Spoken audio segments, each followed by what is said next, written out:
Muy bien, hermanos, precioso texto y también muy lindo canto y ahora vamos a entrar de lleno a la enseñanza del día de hoy.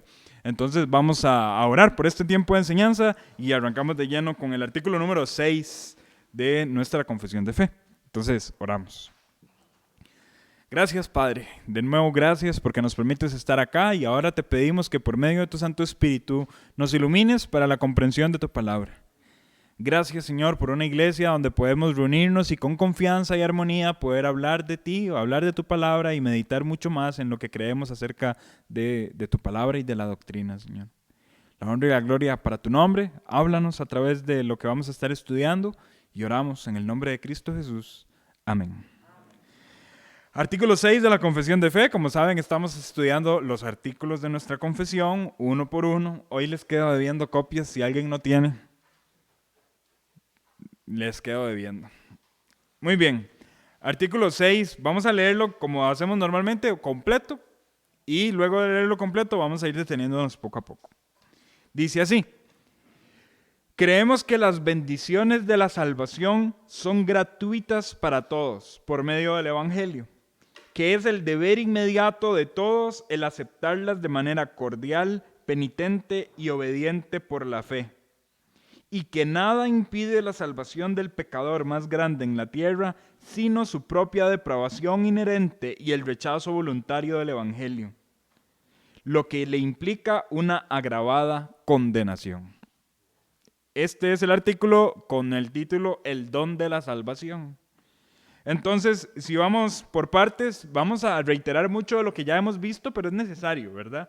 Lo primero que habla el artículo es, creemos que la salvación, que las bendiciones de la salvación son gratuitas. De aquí el nombre del título del artículo, el don de la salvación. Ciertamente si algo es un don, una dádiva, es porque esto es un regalo gratuito, ¿verdad? Nosotros, generalmente hablando, no merecemos regalos, sino que los regalos son una muestra de la gracia del que lo brinda, ¿verdad? Ciertamente, si en un cumpleaños a mí no me dan un regalo, yo no tengo el deber o no tengo la autorización para enojarme porque alguien no me dio un regalo, porque el regalo es una gracia de ello.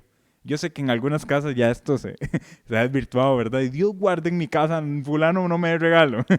Pero si nos vamos a ciencia cierta, al término como tal, yo no debería enojarme con alguien porque no me dio un regalo. Cuando nosotros hablamos de la salvación como un don, como un regalo, tenemos que entender que es algo gratuito. Ya habíamos hablado en artículos anteriores que nosotros no podríamos haber hecho absolutamente nada que nos haga merecer esta salvación, pero Dios la da por gracia por medio de la fe. El artículo dice que entonces las bendiciones de la salvación son gratuitas. ¿Para quiénes? Para todos. Ok, en primera instancia es algo ofrecido a todos. Y todos tenemos que entenderlo, ¿verdad? ¿A qué se refiere a esto? Cuando nosotros vemos el contexto bíblico, ampliamente es un contexto judío. Y nosotros podríamos decir, bueno, es el Dios de los judíos. Muy posiblemente la salvación se le habría ofrecido a los judíos. Pero no, la salvación es para todos, judíos y gentiles, ¿verdad? Acompáñenme a Romanos capítulo 1, que yo creo que es el texto que mejor explica esta generalidad de la salvación. Romanos capítulo 1, versículo 16. Dice así, Romanos 1, 16. Porque no me avergüenzo del evangelio, porque es poder de Dios para salvación a todo aquel que cree, al judío primeramente y también al griego. ¿Lo vieron, hermanos? La carta a los romanos está escrita a un grupo, a una iglesia que, bueno, Pablo no conoce esta iglesia de manera presencial. Pablo conoce a muchos miembros de esta iglesia, pero Pablo no, en este momento no había ido a Roma. Si usted lee la carta a Romanos, Pablo indica que él tiene el interés de ir a ellos, ¿verdad? Pablo no los había conocido presencialmente en Roma, pero él sabe de muchos creyentes que habitan ahí, incluso manda saludos. Usted lo puede ver en Romanos capítulo 16, ¿verdad? Cuando Pablo escribe esta carta, la está escribiendo a una iglesia que está en una, digamos, con una división. Porque hubo un momento que un emperador romano exigió que todos los judíos que estaban en Roma tenían que salir del sitio. Claramente ahí se fueron los judíos creyentes, los judíos cristianos. Y la iglesia que quedó en Roma fue una iglesia ampliamente gentil. Pero cuando este edicto se acaba, ¿verdad? Pasan los años y este edicto se acaba, los judíos regresan a Roma. Claramente ustedes saben que muchas personas siempre buscan la centralidad para el desarrollo de su vida y de su economía. Eso se ve mucho incluso hoy en día, ¿verdad? Como algunas personas buscan aquello que es más céntrico. Bueno, esto pasaba en ese tiempo. Algunas personas buscaban vivir en Roma precisamente por ello.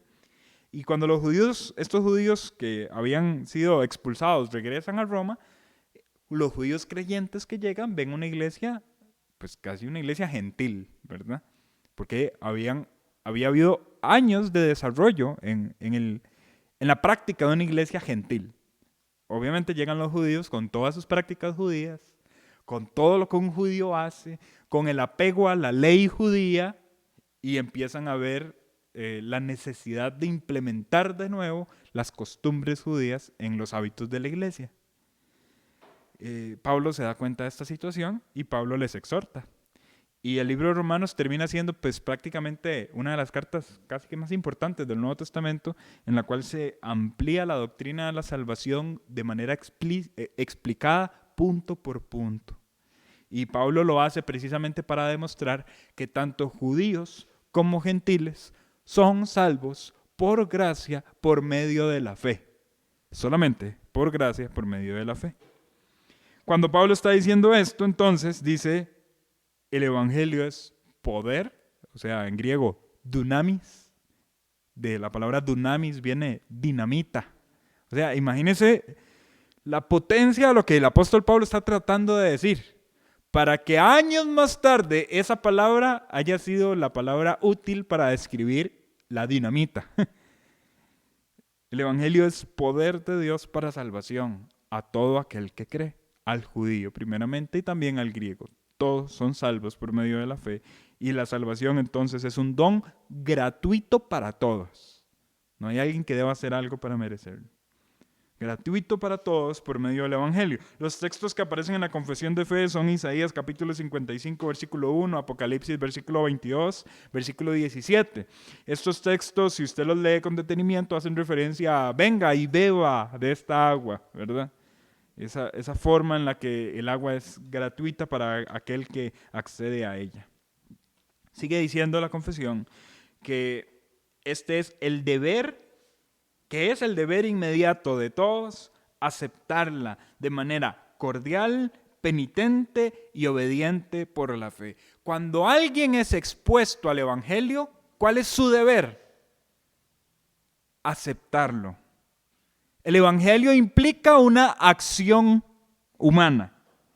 Y todo aquel que escuche el evangelio debería aceptarlo. ¿Estamos claros con esto? Ahora entendemos que no todos lo aceptan. ¿Sí o no? Por esto hay condenados y salvados. ¿Quiénes se condenan? Los que no aceptaron el evangelio. ¿Y quiénes se salvan? Los que lo aceptaron. ¿Me siguen, hermanos? En este sentido, ¿cuál es la condenación para alguien que es condenado? Siendo pecador, no aceptó el evangelio. Y ese es el recurso que se utilizará en el juicio. ¿Y cuál es la bendición de un salvo? Haber creído, haber manifestado fe, ¿verdad?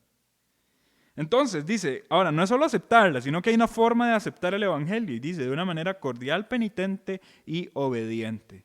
Cordial en el sentido en que es una gracia otorgada y por eso gozosamente nosotros recibimos las verdades del evangelio. Penitente en el sentido en que somos conscientes de nuestra condición pecaminosa y entonces nos arrepentimos como penitentes, ¿verdad?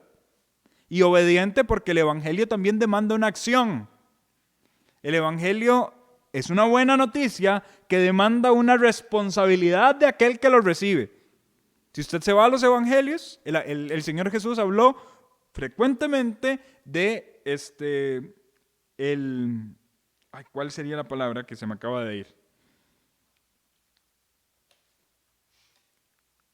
Bueno, voy a parafrasearlo, ¿verdad? Pero el Señor Jesús habló constantemente de lo que implica seguir a Jesús, de las cargas que implica seguir a Jesús, de cuál es la responsabilidad de aquel que sigue a Jesús.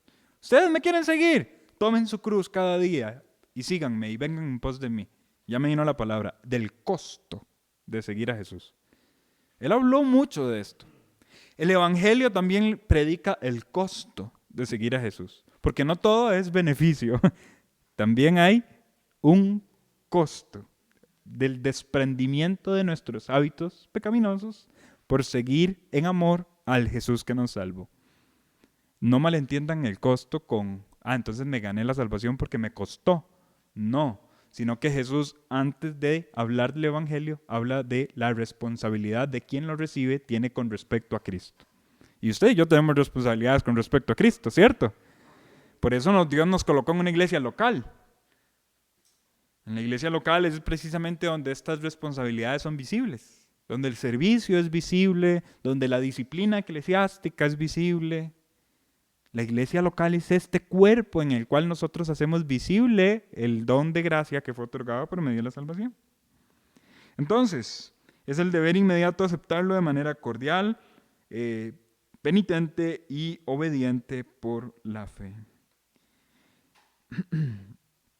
Cuando nosotros nos ponemos a meditar en esto, entonces, esto es muy importante en el sentido en que Dios manda a todos los hombres a aceptar de esta forma el Evangelio.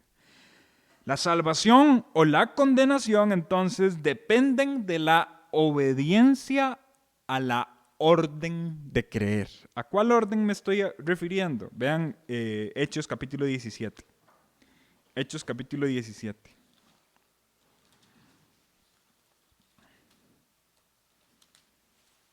Hechos capítulo 17, vamos a leer versículo 30. Un precioso texto. Hechos 17:30 dice, pero Dios, habiendo pasado por alto los tiempos de esta ignorancia, ahora, ¿qué sigue diciendo ahí? Manda. Vean, manda. Esto es un mandamiento, hermanos. ¿Me siguen? Ahora manda a todos los hombres en todo lugar que se arrepientan. La salvación es la obediencia al mandamiento del Evangelio. La condenación es la desobediencia al mandamiento del Evangelio. Eso es Dios mandando al hombre a que se arrepienta. Usted y yo somos conscientes de que unos se salvan y otros no, ¿verdad? Volvemos a lo que ya hemos hablado frecuentemente. ¿Quiénes se salvan entonces? Los que creen.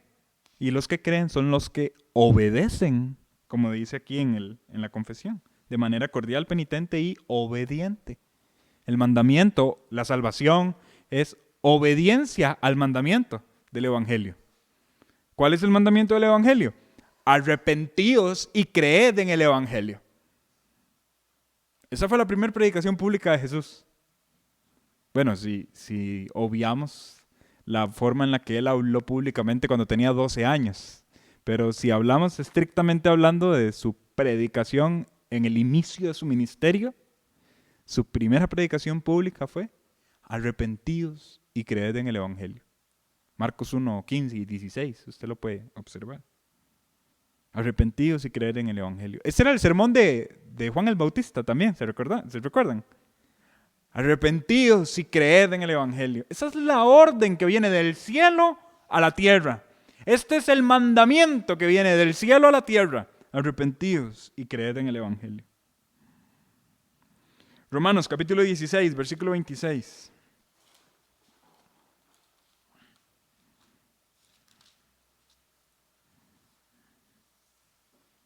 Vamos a leer desde el 25. Romanos 16, 25 y 26.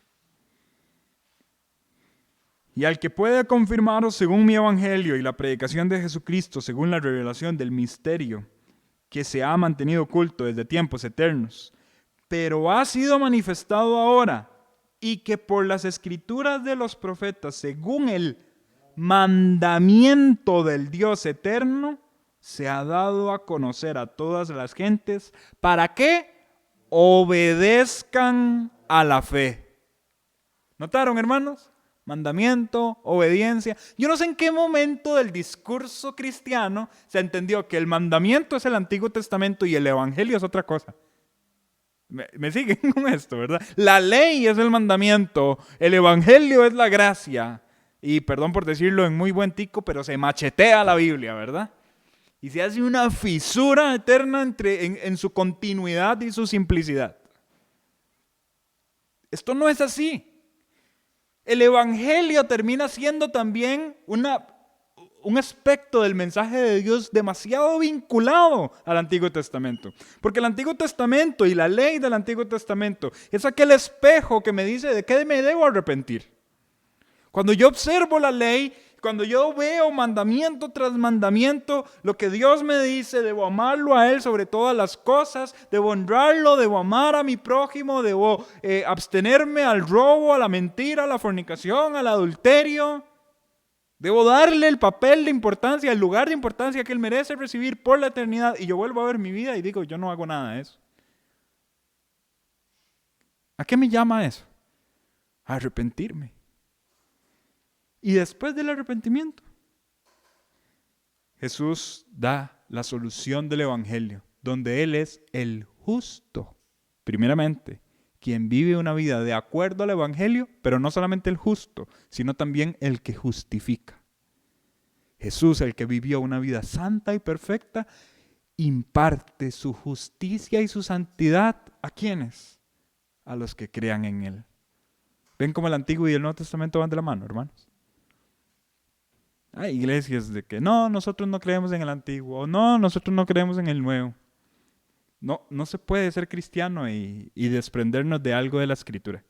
Toda la Escritura es inspirada por Dios y útil para enseñar, para corregir, para redarguir, para instruir en justicia, a fin de que el hombre de Dios sea enteramente preparado para toda buena obra. Esa es la Escritura. Sigue diciendo que nada impide la salvación del pecador más grande en la tierra, sino, y aquí se da la cláusula, ¿qué impide? Vamos a ver, si la salvación es gratuita, es un don y que es para todos, que lo que deben hacer es arrepentirse y creer. Y cualquiera, judío o no judío, rico o pobre, grande o pequeño, cualquiera podría ser salvo por medio de la fe. Y es algo gratuito. ¿Qué impide que un pecador sea salvo? Si es una gloriosa gracia otorgada a la humanidad, hermanos, ¿qué impide que un pecador sea salvo? Nada impide la salvación de un pecador, del pecador más grande en la tierra, sino su propia depravación inherente y rechazo voluntario del Evangelio. ¿Qué es lo que impide? El rechazo voluntario del Evangelio. Acompáñenme a Juan capítulo 1. Juan capítulo 1.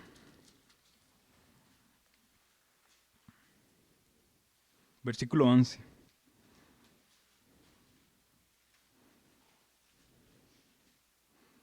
A los suyos vino, y los suyos no le recibieron. Palabras más tristes, ¿verdad? ¿Qué impide la salvación de los suyos a los que Él vino? Que no le recibieron. La depravación inherente y el rechazo voluntario al Evangelio. Juan capítulo 3. Ajá.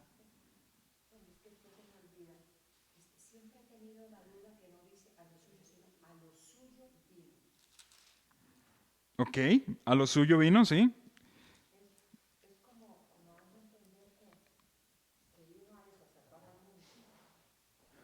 Sí, tiene mucha relación con el propósito de a lo que Él vino, ¿verdad? Que es salvación. Y eventualmente también tiene mucho que ver con el pueblo primario al que Él vino, que en este caso serían los judíos, ¿verdad? Luego, Juan capítulo 3. Juan capítulo 3, versículos 18 y 19. El que en él cree no es condenado, pero el que no cree ya ha sido condenado porque no ha creído en el nombre del unigénito Hijo de Dios. Y esta es la condenación, que la luz vino al mundo y los hombres amaron más las tinieblas que la luz, porque sus obras eran malas. ¿Qué impide la salvación de un pecador?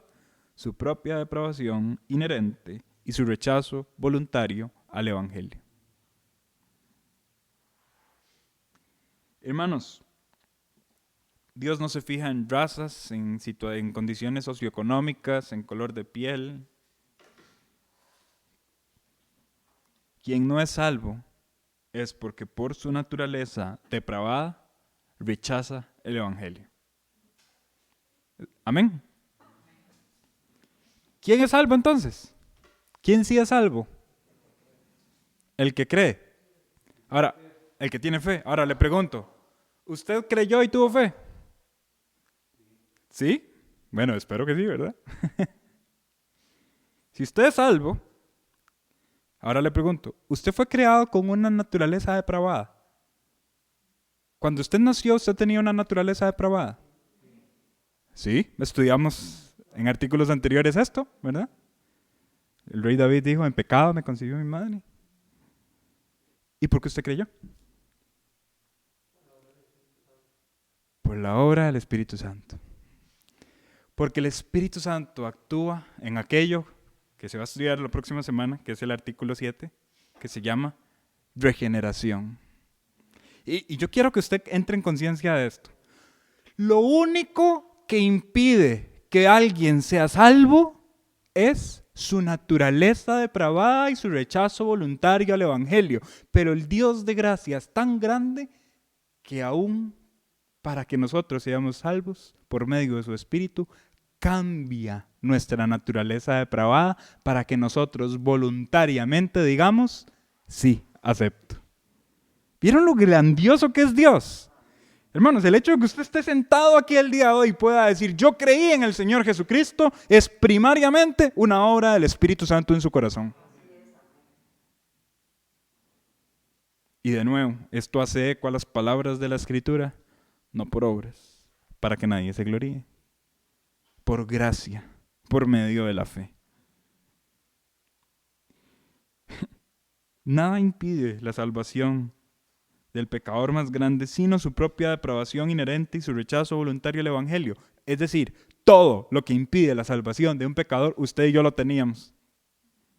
Depravación inherente y rechazo voluntario. ¿Pero qué hizo Dios? Cambió nuestra naturaleza. Preguntas, opiniones. Recuerden que este espacio está así precisamente para opinar o preguntar. Cuando yo hablo de este tema, generalmente también pongo la ilustración de dos pajaritos, ¿verdad? Y ya esa ilustración la he dicho mucho. Y se la escuché a otro pastor, de hecho. De una paloma y un zanate, un buitre, o no sé, un pájaro de estos que comen basura, ¿verdad? Y a la paloma y al zanate, usted les pone dos alimentos enfrente de ellos. Alpiste, alimento fino, y carroña, basura, carne muerta. ¿Qué va a comer la paloma? El alpiste. ¿Y qué va a comer el zanate? La carroña. Y se imaginan entonces que yo le diga al zanate, usted por no comer alpiste va a ser condenado. Bueno, si yo pongo las reglas yo lo puedo hacer. Pero ¿qué posibilidad tenía ese zanate de comer alpiste? ¿Por qué?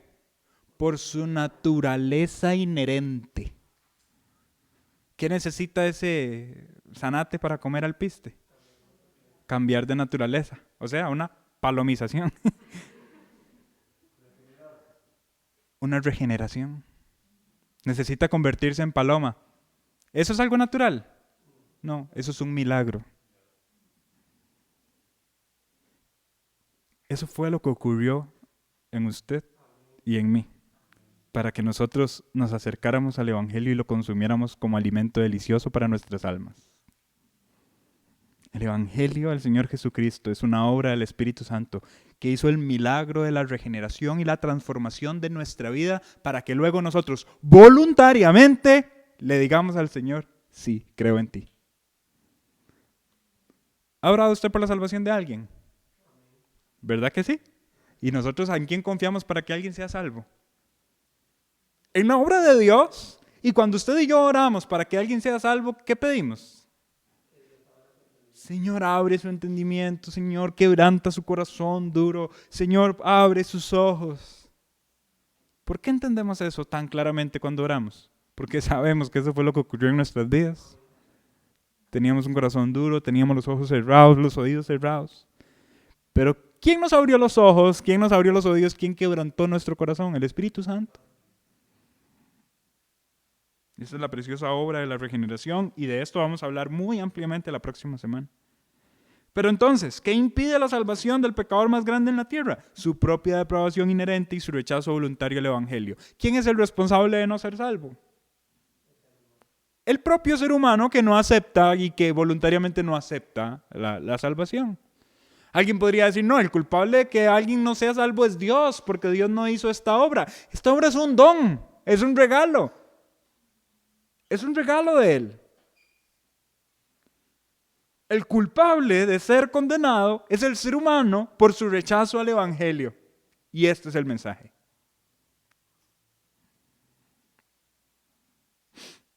Nada impide la salvación del pecador más grande en la tierra, sino su propia aprobación inherente y el rechazo voluntario al Evangelio. Mateo capítulo 23, acompáñenme un momento. Mateo capítulo 23, versículo 37.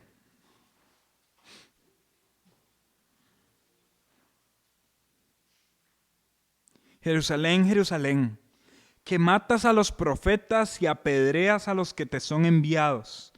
¿Cuántas veces quise juntar tus hijos como la gallina junta sus polluelos debajo de las alas? Y no quisiste. ¿Quién es el culpable de la condenación? El ser humano. El ser humano que no quiere. Y no quisiste. Hermanos, que en el día del juicio nadie va a poder culpar a Dios de la condenación de alguien. No, Dios, usted fue injusto. Nadie va a poder hacer eso. Porque quien sea condenado, lo será porque sus actos merecen condenación. Y tampoco nadie va a poder decirle a Dios injusto por la salvación de alguien. Ah, Señor, pero es que usted lo dejó pasar. Eso es gracia suya. Y esa gracia la hizo de forma ordenada y justa, como hablamos la semana pasada también. Dios, de manera justa, obra en la salvación de las personas, porque Él imputa su justicia en aquellos que creen. Por tanto, la demanda de justicia del Padre queda satisfecha, porque quien es salvo llega con la justicia del Hijo en sus manos. ¿Y qué le espera a la persona que ha rechazado voluntariamente el Evangelio? Implica una agravada condenación. Mateo capítulo 11, versículo 20.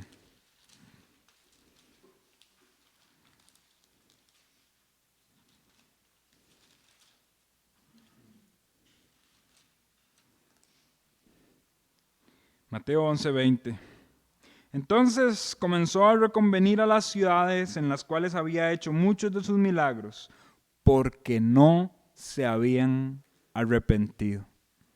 Diciendo, y empieza su discurso, ay de ti, Corazín, ay de ti, Betsaida. Pero ¿por qué Jesús le da este discurso a esas personas? Porque no se habían arrepentido. Segunda de Tesalonicenses, capítulo 1. Y ese es el último texto que vamos a estar leyendo. Segunda de Tesalonicenses, capítulo 1, versículo 8.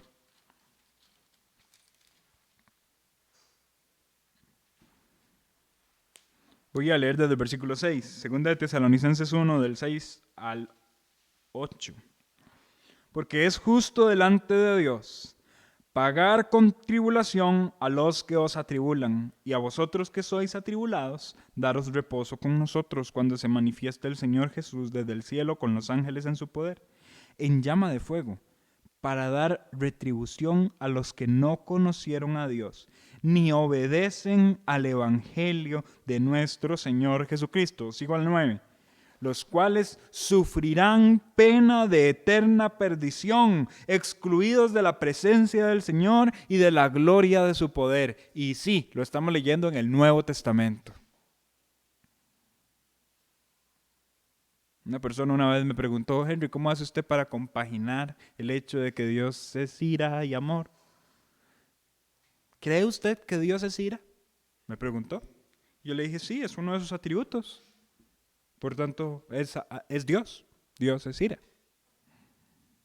Él me dijo: no, yo no creo así. Yo creo que Dios manifestó su ira en el tiempo pasado para dar a entender cuál era su carácter, pero luego de Cristo Él solo comunica amor. Entonces él me dice: casi siempre lo que aparece de manifestaciones de ira aparecen en el Antiguo Testamento, no en el Nuevo Testamento. Este fue su argumento. Entonces yo dije: bueno, voy a citarle un texto. La ira de Dios desciende desde el cielo contra toda impiedad e injusticia de los hombres que detienen con injusticia la verdad. ¿Dónde está eso? Romanos capítulo 1. Segunda Tesalonicenses capítulo 1, versículo 9, dice que sufrirán pena eterna, de eterna perdición, excluidos de la presencia de Dios y de la gloria de su poder. Nuevo Testamento. Hermanos, Dios es inmutable. Dios no puede cambiar. El Dios del Antiguo Testamento no puede ser un Dios diferente en el Nuevo Testamento. Dios es inmutable. Él es fiel. Y de hecho, ese es el significado preciso y propio de su fidelidad. Y ahora, gracias por mencionar este aspecto, porque no lo tenía en las notas, pero es útil. Cuando las personas hablan de que Dios es fiel, generalmente piensan de una manera humanista. Y dicen: Dios es fiel a mí, ¿verdad? Entonces, estoy pasando una prueba, tranquilo, Dios es fiel. Como si Dios debiera sacarme de lo que estoy metido, ¿verdad? Ajá, exactamente, como que si es fiel ayudando, siendo bueno. No. ¿Qué significa que Dios es fiel? Que Dios siempre va a ir y a obrar de acuerdo a lo que Él ha dicho a través de su palabra. ¿A quién es fiel Dios? A sí mismo, a su palabra, a sus estatutos, a sus órdenes. Por tanto, si Él es fiel, Él condenará al que dijo que Él iba a condenar. Y Él salvará a quien dijo que le iba a salvar. El Señor es fiel y justo para perdonarnos de nuestros pecados y limpiarnos de toda maldad. ¿A qué le es fiel Dios? A Él mismo, porque Él prometió salvación y santificación a sus hijos. Cuando sus hijos se acercan a Él arrepentidos, Él es fiel y los va a perdonar. Si ustedes son infieles, Dios permanece fiel porque Él no puede negarse a sí mismo. ¿Han visto ese texto? Bueno, en ese texto nosotros vemos que Él es fiel y Él seguirá siendo Dios. Y en la infidelidad humana, Él seguirá siendo fiel. Él cumplirá su palabra. Él cumplirá sus estatutos. Él actuará de acuerdo a lo que Él ha dicho. Y nunca irá en contra de lo que Él dijo. Por tanto, la condenación de los pecadores es lo único que podrían esperar. Pero usted y yo, por gracia somos salvos. De forma gratuita, por la obra del Espíritu en nuestros corazones, siendo gentiles. Entendemos que es algo gratuito para todos, no solo para unos. Y siendo el deber inmediato de toda persona responder de manera cordial, penitente y obediente a las verdades del Evangelio, y teniendo nosotros en nuestra naturaleza todo aquello que impedía nuestra obediencia al mensaje, Dios obró en nuestros corazones para que fuésemos salvos. ¿Cómo no vivir agradecidos si lo que ocurrió en nuestras vidas fue un milagro? Uh-huh. Sí, dice que Dios es fiel y verdadero y Él nos escogió desde antes de la fundación del mundo. Uh-huh. Su salvación es una obra maravillosa. Maravilloso. Y decía David en el Salmo 139, porque tú me formaste en mis entrañas, tú me hiciste en el vientre de mi madre. Mi embrión vieron tus ojos. Uh-huh. Lo que quiero referirme es a la maravilla Claro, claro, claro, completamente. Y usted lo ha dicho muy bien, es una maravilla con toda la humanidad. Porque ciertamente, vamos a ver, ¿qué cultura actual adora a Zeus? Y se entiende muy marcado que Zeus es un dios griego. ¿O qué cultura moderna adora a Ra? Cuando se entiende muy marcadamente que es un dios egipcio.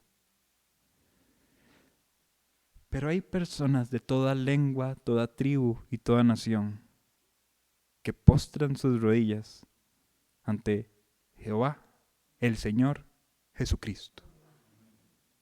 ¿Por qué? Por gracia. Es una gracia a toda la humanidad. Qué precioso. Usted y yo aquí en Costa Rica, país tan pequeño, de donde usted provenga, tan lejos de donde estas realidades se vivieron.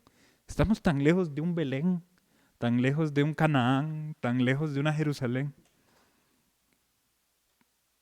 Pero Jesucristo, como lo dijo don Norberto, pensó en nosotros desde antes de la fundación del mundo. ¡Qué glorioso, hermanos! Y como yo no me voy a postrar agradecido ante un Dios que hizo esta obra en mi corazón. Esto es salvación, es gracia. Dios preparó incluso mi corazón para la obediencia. Lo único que un cristiano que medita adecuadamente en lo que ocurrió en su vida puede hacer es vivir agradecido. Es lo único que podemos hacer. Usted ha escuchado, y yo he escuchado cristianos, esperando un milagro en sus vidas. Y con esto, toda una vida cristiana en amargura. Siendo cristianos, viviendo en una amargura tremenda porque estoy esperando un milagro en esto en particular. Pero el milagro, el mayor milagro que podría haber ocurrido en su vida y en mi vida, ya ocurrió si usted es un hijo de Dios. Su naturaleza fue regenerada, su corazón fue aceptado delante del Padre. Usted que por naturaleza desobedecía al Evangelio, lo obedeció y fue recibido.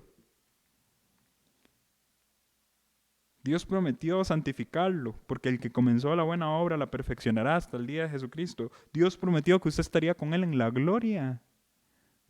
¿Qué más esperar? ¿Verdad, Leonel? Hermano, una consulta con ese artículo que usted acaba de mencionar, de que Dios nos amó desde antes de la fundación del mundo. Creo que muchas personas tal vez no malentienden. Dios es omnisciente y Él es eterno. No es que una semana, un mes o un año antes de fundar el mundo, Él comenzó a amarnos. Él nos ha amado desde la eternidad y hasta la eternidad. Miles de millones de millones de millones de años antes de tan siquiera pensar en formar la tierra, ya Él nos amaba. Eso es Claro. algo que nuestros corazones deberían arder, porque la eternidad para nosotros es un concepto incomprensible. Solo Dios puede entender eso, pero Él en su omnisciencia sabía que nosotros íbamos a estar ahí y que necesitábamos a Cristo. Eso es algo bellísimo, ¿verdad? Completamente, completamente.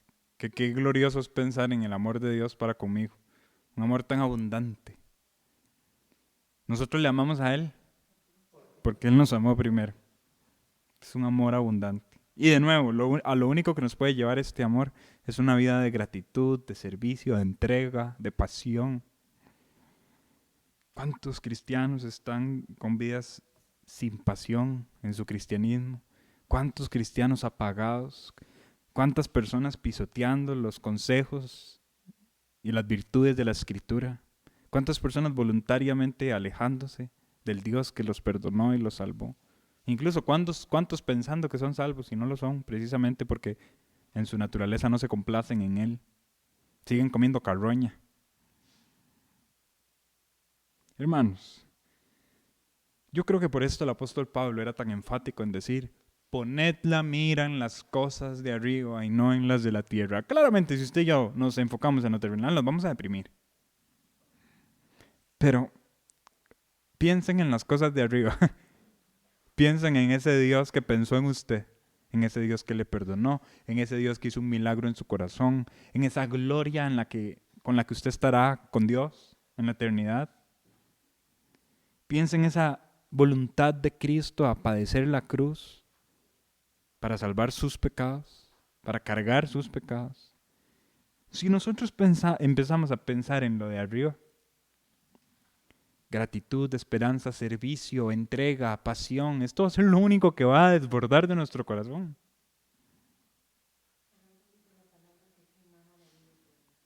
Sí, exactamente. Es ejercitar eso, es esa disciplina de pensar en las realidades. Yo le llamo de la siguiente forma, en el ya pero todavía no, ¿verdad? Yo ya estoy en el cielo, es un hecho asegurado, pero todavía no, o sea, estoy esperando la glorificación. Yo ya soy un hijo de Dios, pero todavía estoy esperando ser recibido en sus mansiones. Yo ya soy su heredero, pero todavía estoy esperando la posesión. ¿Me voy a entender? Vivimos en un ya, pero todavía no. Pero en ese espacio del ya, pero todavía no, el gozo debe estar enfocado en lo que todavía no, pero ya. Es una esperanza, es un gozo, es una paz, es una tranquilidad. Es hermoso, hermanos. El cristianismo es hermoso. No podríamos genuinamente vivirlo en amargura y apatía y tristeza. Tenemos que meditar mucho más en las realidades de lo que sucedió en nuestros corazones. Y esto nos va a llevar a un cristianismo apasionado. Yo oro para que esto suceda en nuestra iglesia, en nuestro país. Que más cristianos tengan esta pasión. Pero para nadie es un secreto que hay muchos que no tienen esta pasión. No ven como algo virtuoso su fe. Bueno, que el cambio empiece en nosotros. Empecemos a pensar más en lo de arriba. Empecemos a meditar más en lo glorioso que ocurrió en nuestro corazón. Si hacemos eso, servir no va a ser ninguna carga. Si pensamos así, incluso cualquier servicio que hagamos es poca cosa con lo que ya Cristo hizo por nosotros.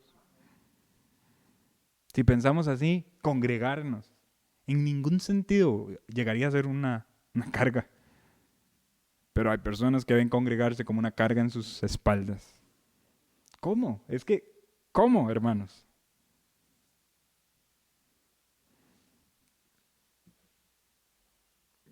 Conocer mejor a Dios nos va a llevar a un mejor cristianismo, definitivamente.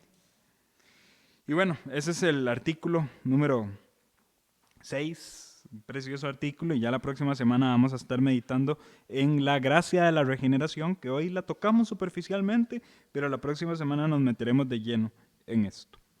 Y yo no sé si hay alguna otra pregunta, algún otro comentario, ¿verdad, don Adrián? Claro.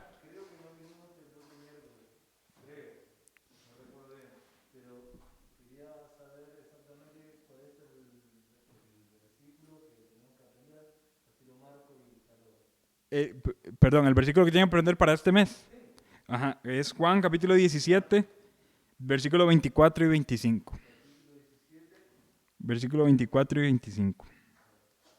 Juan 17, 24 y 25. ¿Alguien más? ¿Preguntas? ¿Comentarios? 24 y 25, exactamente. Estamos, hermanos. Oramos y le damos gracias a Dios entonces. Gracias, Padre. Tú has sido muy bueno. Realmente has sido muy bueno.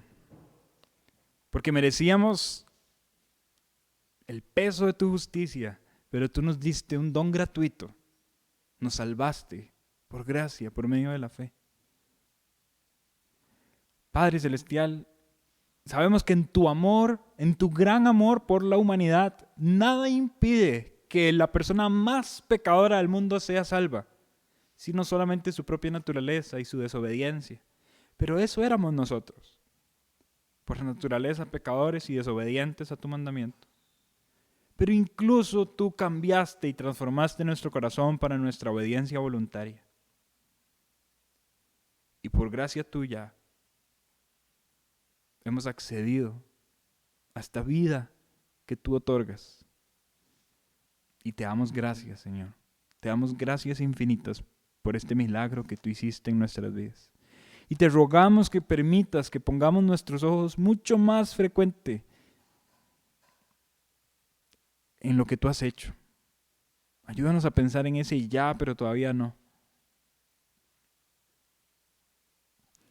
Te alabamos, te glorificamos y entendemos que después de estudiar en tan breves minutos lo que tú hiciste, ya esto nos motiva de por sí a una vida entregada a ti. Es tanto lo que tú hiciste por nosotros, Señor, que no podríamos responder de otra forma sino con gratitud, obediencia, servicio, adoración. Padre bueno, ayúdanos a quitar nuestros ojos de lo terrenal y poner nuestros ojos en estas realidades que describen nuestra condición frente a ti. Y gracias, porque nos has dado tantas bendiciones a través de tu evangelio. Bendice el resto de la noche.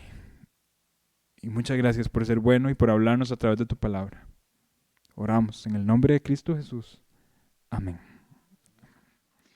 Gracias a Dios.